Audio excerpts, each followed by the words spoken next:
Skin Cancer in Teenagers by Lori, Norman, Carey, Nicholas, and Tracy. The vulnerable population most affected by the desire to use indoor tanning is the teen Caucasian female in the rural to mid-sized town located in the Midwest. In a study completed by Quinn, they found that there was not a significant difference in the population of participants when socioeconomic status was compared. For example, there was no difference between those whose parents were married, divorced, how highly educated the parents were, or what the household income was. This information, however, also needs to be considered that many times individuals in these areas are already of similar status. The parents are often of similar education and wage backgrounds. The more UV exposure that an individual exposes themselves to increases their overall risk for developing not only skin cancer, but also other types of cancer as well. For example, tanning before age 25 increases non-melanoma skin cancer from 40 to 100%. And also, using indoor tanning before age 35 increases risk of melanoma by 75%, followed by an increase of 1.8% for each additional session per year. When identifying a possible suspicious area, there are 5 markers to look for. A is for asymmetry. Your mole should be mirrored when half. B is for border. Irregular, scalloped, or poorly defined is bad. C is for coloration. Inconsistent shades of browns, blues, reds, whites, or blacks are concerning. D is for diameter. Should be smaller than 6 millimeters.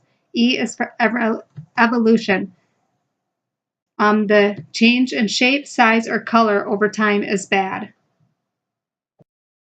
Here is some general information about tanning and skin cancer.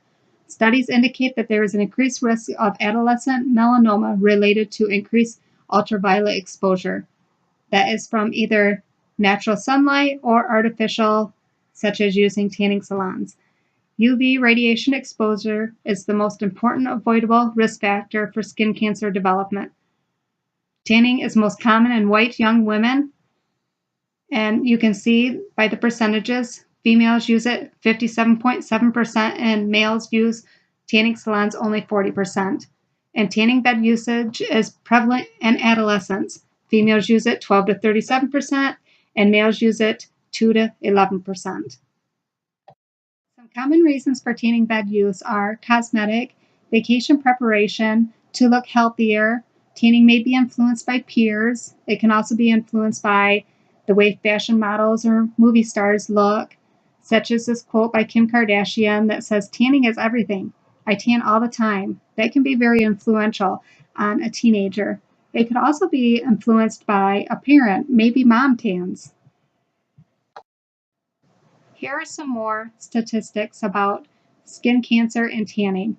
The World Health Organization International Agency for Research on Cancer has solid evidence that indicates there is a correlation between increased UV exposure and melanoma. More than 1 million new cases of skin cancer are reported yearly. And skin cancer costs $1.7 billion to treat and $3.8 billion in lost productivity.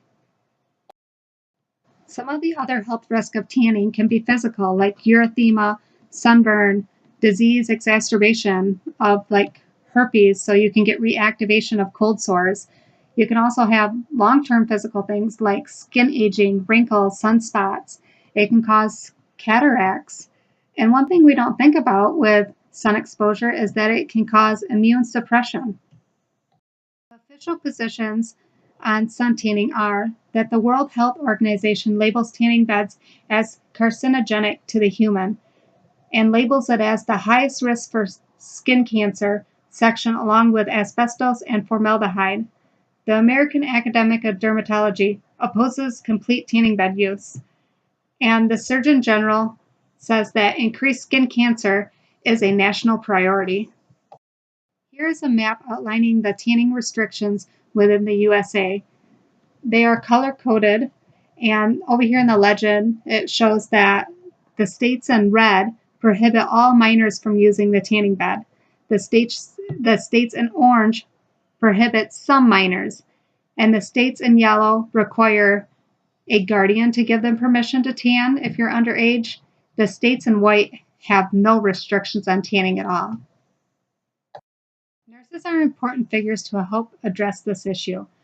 They are located at the point of care and can proactively address the issue with both patients and families. There are other ways we can contribute by advocating, enforcing, and raising public awareness of this health issue.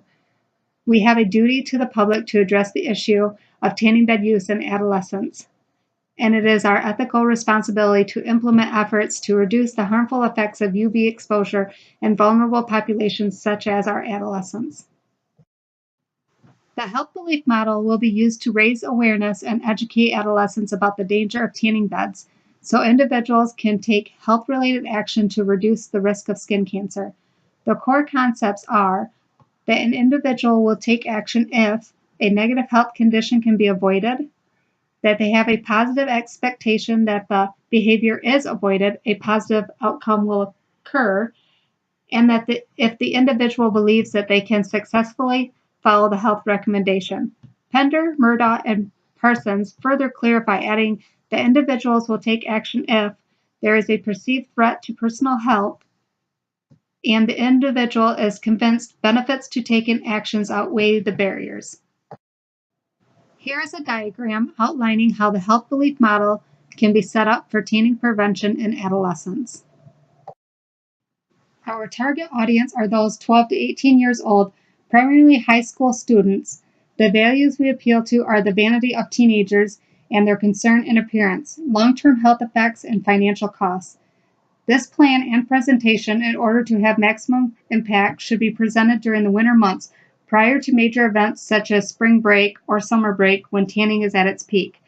This will keep the information presented at the front of the kids' minds. Enforce the idea of responsible sun exposure and not just tanning beds are harmful. Also provide safer alternatives to achieve the tanning look. This slide is to show the effects of skin cancer.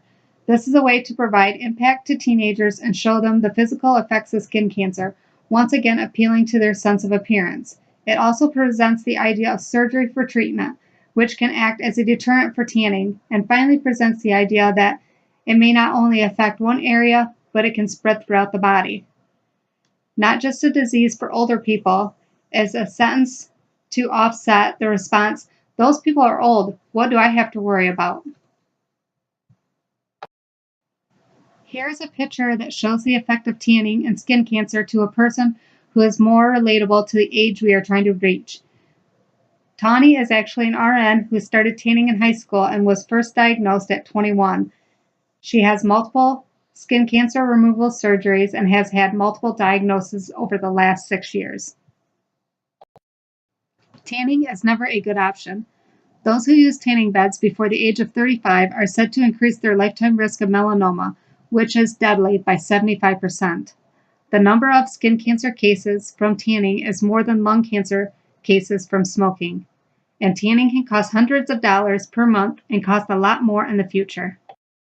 Here are some examples of the ways to prevent sun damage, such as wear glasses, find shade when possible, or use a broad spectrum sunscreen. There are also some alternatives that you can use, like sunless tanning lotions or spray tanning. The Healthy People 2020 objectives for reducing skin cancer are to reduce the proportion of adolescents in grades 9 through 12 who report using artificial sources of ultraviolet light for tanning, and to reduce the melanoma cancer rate. By reaching our audience earlier, we have a greater impact. We decided on a poster to use as our tool. This gives a visual aid for the teens to look at. The overall design is mostly pictures with a few key points so that teens can see what skin cancer can do to the skin. A poster is a great way to get the information out to this population because it is easily dispersed and does not require much attention or time to understand the concept of skin cancer and its effects. In other words, it is not boring. Distribution of the poster would be easy. We could easily give printed copies of these to each homeroom teacher, and the teacher could easily distribute them to the students. Here are the references for our presentation. I hope you enjoyed it. Thank you.